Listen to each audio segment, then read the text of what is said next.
ذرا سا یوں کر کے ایسے، اور یہاں سر لگا ہوا تھا، سحری و نحری، یہاں سر تھا، اور آپ کے آخری الفاظ تھے اللہم الرفیق الاعلی، اے اللہ مجھے اپنے پاس بلا لے۔ اور آپ کی آنکھیں پھر گئیں، ام عائشہ رضی اللہ عنہ کی چیخ نکلی، باہر آواز گئی، ازواج مطہرات روتی ہوئی اندر آئیں۔ ابوبکر صدیق کو پتا چلا، وہ بھاگے ہوئے آئے، چادر ہٹائی، ماتھا چوما، آنسو کے قطرے ماتھے پر گرے، کوا خلیلا و نبیا و صفیہ، ہائے میرا نبی، میرا خلیل، میرا جگر آج مجھ سے جدا ہو گئے، لیکن آج کے بعد اللہ آپ پہ کوئی دوسری موت نہیں لائے گا، اب آپ کبھی کوئی دکھ نہ دیکھیں گے۔ مسجد میں تشریف لے گئے، مجمع بھرا ہوا، کوئی رو رہا، کوئی چیخ رہا، کوئی خاموش، دم بخود عمر رضی اللہ عنہ تلوار لہرا رہا ہے، کوئی نہ بولے اللہ کے نبی فوت ہو گئے، جو بولے گا میں اس کا سر اڑا دوں گا، جو بولے گا میں اس کا سر اڑا دوں گا۔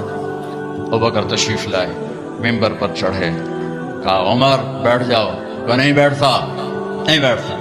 تو ابوبکر رضی اللہ عنہ نے کہا ایھا الناس من کان یعبد محمدا فإن محمدا قد مات ومن کان یعبد اللہ فإن اللہ حی لا یموت، لوگو جو محمد مصطفیٰ کی پوجا کرنے والے تھے آج ان کو اللہ نے موت دے دی، اور جو اللہ کے پجاری ہیں ان کا اللہ زندہ ہے، موت سے پاک ہے۔ اور پھر یہ آیت پڑھی وما محمد الا رسول قد خلت من قبلہ الرسل افإن مات او قتل انقلبتم علی اعقابکم، اور دوسری آیت یہ پڑھی انک میت وانہم میتون، سب نے مرنا ہے میرے حبیب، آپ کو بھی موت کو گلے لگانا ہے۔ عمر فرمان لگے میرے ٹانگوں سے جان نکل گئی اور میں سیدھا یوں نیچے گرا، اور مجھے یقین آ گیا کہ اللہ کے نبی دنیا سے چلے گئے، اور مجھے لگا جیسے یہ قرآن کی آیات آج اتری ہیں، ابھی اتری ہیں۔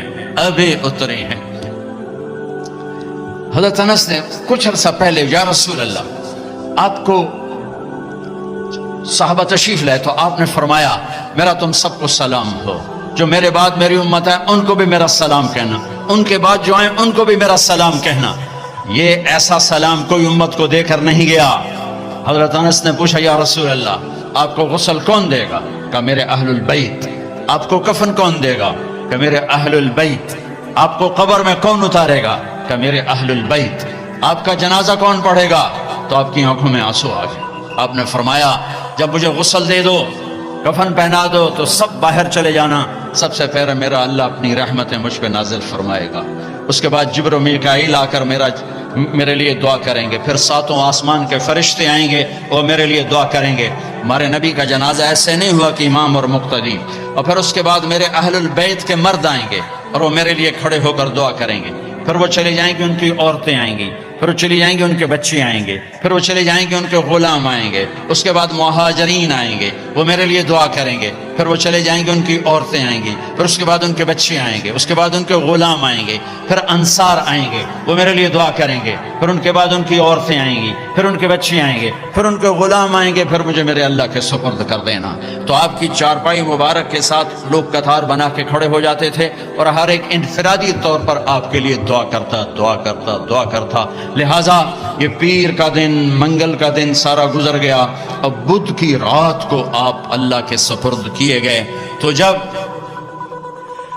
آپ کو قبر میں اتارا حضرت ابن عباس، حضرت علی نے، شقران آپ کے غلام نے، تو فضل بن عباس نے، تو جب باہر نکلے تو مغیرہ بن شعبہ قبر پر کھڑے تھے، انہوں نے اپنی انگوٹھی اتار کے قبر میں پھینک دی۔ حضرت علی سے کہنے لگے علی میری انگوٹھی گر گئی ہے، نکال لو، انگوٹھی نکال لو۔ انہوں نے کہا ہاں ابھی تو قبر بند نہیں کی، نکال لو، انگوٹھی تو خود گرائی تھی۔ نیچے گئے اور جا کر اللہ کے نبی کی جسم سے لپٹ گئے اور آپ کے بوسے لینے لگے، دھڑے مار کے رونے لگے۔ وہ انگوٹھی بہانہ بنایا تھا، آپ سے لپٹ کے چومنا چاہتے تھے، رونا چاہتے تھے، آپ کے ماتھے کا بوسہ لیا، آپ کو لپٹ کے روئے۔ تو لوگوں نے اوپر سے کہا نکلو نکلو نکلو، تو آخری بندہ جن کا بدن میرے نبی کے پاک بدن سے جا کر لگا وہ مغیرہ بن شعبہ ہیں۔ پھر نکالا گیا، پھر آپ کی لحد تیار کی گئی تھی، وہ مٹی ڈالی گئی۔ جب باہر نکلے تو حضرت انس فرماتے ہیں جناب بی بی فاطمہ رضی اللہ تعالیٰ عنہ کھڑی تھیں، کہ اطابت نفوسکم ان واریتم علی رسول اللہ التراب، کس جگر سے تم نے دو جہان کے رسول کو مٹی میں چھپایا؟ کس جگر کے ساتھ تم نے ان کے اوپر مٹی ڈالی؟ ہاں یہی اللہ کا قانون ہے، یہاں بھائیو جانا ہی طے ہے، کوئی نہیں بچانا، کوئی بچے گا۔ تو جس سے اللہ راضی ہو گیا اس کے لیے موت سے خوبصورت کوئی پیغام نہیں ہے۔ جس سے اللہ راضی ہو گیا اس کے لیے موت سے خوبصورت کوئی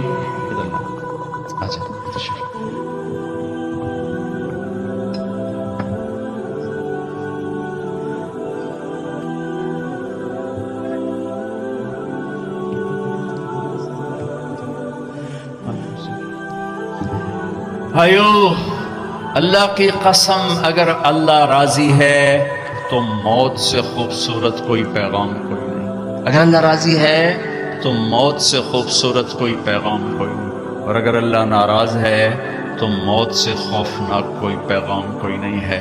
اور اللہ کو راضی کرنے کے لیے بادشاہ کو فقیر نہیں بننا پڑتا، فقیر کو بادشاہ نہیں بننا پڑتا، بس کی محمد سے وفاتوں نے تو ہم تیرے ہیں، یہ جہاں چیز ہے کیا لوح و قلم تیرے ہیں۔ 3 بر اعظم کی حکومت ہے عمر بن عبدالعزیز کے، عمر بن عبدالعزیز 3 بر اعظم پر حکمران، یہ کراچی بھی ان کی حکومت کا حصہ ہے۔ اور ان کے انتقال کا وقت آتا ہے تو رجا بن حیوہ کو بلا کر فرماتے ہیں کہ رجا، میں نے 3 خلفاء کو قبر میں ڈالا، ان کے کفن کی گرہ کو کھول کے دیکھا تو ان کا چہرہ قبلے سے ہٹ چکا تھا اور رنگ کالا پڑ چکا تھا۔ کون؟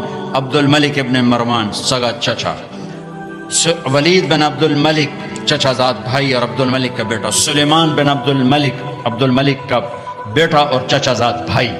سلیمان کی ڈیڈ باڈی جب قبر کے قریب کی گئی تو ہلنے لگا، ایسے سے ہلنے لگا، تو اس کے بچوں نے کہا، ان کے بچوں نے کہا ہمارے باپ زندہ ہیں، موت نہیں تھی، سکتہ تھا۔ تو عمر بن عبدالعزیز نے فرمایا بھتیجو، زندگی نہیں ہے بل عجل اللہ بالعقوبہ، عذاب قبر جلدی شروع ہو گیا، جلدی اپنے باپ کو چھپاؤ، جلدی اپنے باپ کو چھپاؤ۔ تینوں کے چہرے قبلے سے ہٹے، رنگ سیاہ۔ یہ کیا کرتے تھے؟ زانی، اللہ کی قسم زانی نہیں تھے، شرابی، اللہ کی قسم شرابی نہیں تھے، میں 1300 سال کے بعد قسم اٹھا رہا ہوں، شرابی نہیں تھے، زانی نہیں تھے، بے نماز نہیں تھے، روزہ نہیں چھوڑتے تھے، حج نہیں چھوڑتے تھے۔ ولید بن عبد الملک روزانہ تہجد میں 10 سپارے کھڑے ہو کر نماز میں پڑھتا، تلاوت کرتا، 10 سپارے۔ آج بڑے سے بڑا عبادت گزار نہیں کرتا ہے، وہ نماز میں، تہجد کی نماز میں 10 پارے پڑھتا تھا اور چہرہ قبلے سے ہٹ کے سیاہ ہو چکا تھا۔ ان کا ایک اجتماعی جرم تھا، وہ ظلم ظالم تھے، ظالم تھے، ظالم تھے، ظلم، حکم، اپنی حکومت بچانے کے لیے خون بہایا۔ عمر بن عبدالعزیز نے عدل قائم کیا، کوئی لمبی تہجدیں نہیں پڑھی، لمبے روزے نہیں رکھے، عدل قائم کیا۔ تو رجا کو بلا کے فرمایا رجا، میرے جانے کا وقت آ چکا ہے، دیکھنا قبر میں اتر کے میرا اللہ میرے ساتھ کیا کرتا ہے۔ جب جنازہ قبر کے قریب آیا اور قبر میں اتارنے لگے تو پرچہ آیا ہوا میں گھومتا ہوا اور عمر کے سینے پر گرا، اٹھا کے دیکھا گیا تو لکھا ہوا تھا براءۃ من اللہ لعمر بن عبدالعزیز من النار، اللہ نے عمر بن عبدالعزیز کو جہنم سے نجات دے دی۔ 3 بر اعظم کی حکومت، 3 بر اعظم۔ ہمارا ایم پی اے کہتا ہے جھوٹ کے بغیر سیاست نہیں ہے، لعنت بھیجو سیاست کو جو کل کو تجھے سیاہ منہ کے ساتھ اللہ کے دربار میں کھڑا کرے۔ ہمارا تاجر کہتا ہے جھوٹ کے بغیر تجارت نہیں، دفن کر دو اس تجارت کو جو قیامت کے دن تجھے کالا منہ کر کے اللہ کے سامنے کھڑا کرے۔ سچ یہ چمکتا سورج ہے اور جھوٹ سیاہ کالی رات ہے، ظلم و ستم سیاہ کالی رات ہے۔ 3 خلفاء نے ظلم و ستم سے اقتدار جمایا۔ عمر بن عبدالعزیز نے عمر فاروق کی یاد کو زندہ کر دیا اور اللہ نے یہ تحفہ دیا کہ قبر میں جانے سے پہلے پرچہ گر رہا ہے، قبر میں اتارا گیا۔ رجا قبر میں اترے، کفن کو کھولا، فرماتے ہیں میں نے کیا دیکھا؟ میں نے یوں دیکھا جیسے 14ویں کا چاند قبر میں اتر آیا ہو، چہرہ قبلے کی طرف، چاند جیسا چمکتا چہرہ۔ حکومت کیسے کی؟ عید کا موقع آیا، 12 بچے تھے، ماں سے آ کر کہنے لگے ماں جی عید قریب ہے، ابا سے کہو کپڑے تو لے کر دیں۔ 3 بر اعظم پہ حکومت ہے۔ ماں کون ہے؟ فاطمہ بنت عبد الملک۔ سیاست کی تاریخ میں اس سے بڑی سیاسی عورت کوئی نہیں آئی، آج تک تو نہیں آئی، کل آئے ہوئے تو مینوں پتا کوئی نہیں، آج تک کوئی نہیں آئی۔ دادا بادشاہ، باپ بادشاہ، 4 بھائی بادشاہ اور خامند بادشاہ، 7 نسبتوں سے شہزادی۔ عمر گھر میں تشریف لائے، فاطمہ کہنے لگی بچے کپڑے مانگ رہے ہیں۔ عمر کہنے لگے فاطمہ میرے پاس تو پیسے نہیں، میں کپڑے کہاں سے لے کر؟ اب دونوں میاں بیوی خاموش بیٹھے ہوئے ہیں۔ فاطمہ کہنے لگی ایک ترکیب میرے ذہن میں آئی ہے، کہو کہ اگلے مہینے کی تنخواہ ایڈوانس لے لیں، میں اس سے کپڑے بنا لیتی ہوں اور روٹی کا خرچہ مزدوری کر کے نکال لوں گی۔ ہاں ہاں ہاں یہ ٹھیک، یہ ٹھیک۔ باہر نکلے ان کے خزانچی مزاحم، وہ بھی انہیں کی تربیت یافتہ مزاحم بھائی وزیر خزانہ کا، جی بھائی ہمیں اگلے مہینے کی تنخواہ ایڈوانس دے دیں، ہم نے بچوں کے کپڑے بنانے ہیں۔ انہوں نے کہا امیر المومنین ابھی دیتا ہوں، بس آپ لکھ کے دے دیں کہ آپ 1 مہینہ زندہ رہیں گے پھر میں دے دوں گا۔ اب مجھے لکھ کے دے دیں کہ آپ 1 مہینہ زندہ رہیں گے پھر میں آپ کو تنخواہ دے دوں گا۔ چپ ہو گئے، ایک لفظ دے دو، اللہ تیرا بھلا کرے۔ گھر آ کر فرمایا فاطمہ بچوں سے کہہ دو کہ تمہارا باپ کپڑے لے کے نہیں دے سکتا۔ جیسی حکومت بنو امیہ نے کی ہے نا اسلام میں، ایسی کسی نے نہیں کی، دھڑلے والی، چاہے ظلم و ستم والی تھی، دھڑلے والی۔ اب خاندان عید کی نماز کے بعد ملنے آ رہا ہے شاہی کر و فر میں، اور بچے بھی ملنے آ رہے ہیں سادہ لباس میں۔ تو عمر کہنے لگے بچوں آج تمہیں افسوس تو ہوگا کہ ہمارا باپ کپڑے بھی لے کے نہ دے سکا۔ ان کے ایک بیٹے تھے عبد الملک، یہ باپ سے بھی 2 قدم آگے تھے، کہنے لگے ابا جان آج ہمارا سر بلند ہے کہ ہمارے باپ نے خیانت نہیں کی، خیانت نہیں کی۔ اس کا صلہ کیا ملا کہ جیسے 14ویں کا چاند قبر میں اتر آیا ہو۔ 2.25 سال میں کسی بھیڑیے نے بکری پہ حملہ نہیں کیا۔ ایک چرواہے کی بکری کو بھیڑیے نے اٹھایا، چرواہا رونے بیٹھ گیا، ساتھی نے کہا رونے کی کیا بات ہے، یہ تو ہوتا ہی رہتا ہے، کہ بکری پہ نہیں روئے، میں عمر بن عبدالعزیز پہ رویا ہوں، مجھے لگتا ہے وہ آج مر گیا ہے۔ کہ وہ کیسے؟ کہ جب سے خلیفہ بنا ہے کسی بھیڑیے نے میری بکری پہ ہاتھ نہیں ڈالا، آج جو یہ بھیڑیا آیا ہے تو مجھے لگتا ہے عمر چلا گیا۔ وہی دن تھا جب عمر بن عبدالعزیز دنیا سے تشریف لے گئے تھے۔ بھائیو وہ تو 3 بر اعظم کی حکومت کر کے کہاں بڑے مقام لے گئے، ہم تو یہ چھوٹے چھوٹے افسر کھڑے ہیں، کوئی سول ہیں، کوئی فوج ہیں، یہ تاجر ہیں، مزدور ہیں، دیہڑی دار ہیں۔ بھائیو اللہ کو راضی کرنا دنیا کا سب سے آسان کام ہے، اس لیے کہ جتنا سوکھا اللہ مانتا ہے اتنا سوکھا دنیا میں کوئی بھی نہیں مانتا۔ ساری زندگی تو بہت تھوڑی ہے، میرا رب کہتا ہے اتنی زندگی دیتا ہوں اور اتنی طاقت دیتا ہوں کہ تو گناہ کرتے کرتے کرتے 7 بر اعظم بھر دے، پھر اوپر گناہوں کی تہ لگا، پیک کرتا جا اور پہلے آسمان تک اپنے گناہوں کو پہنچا دے۔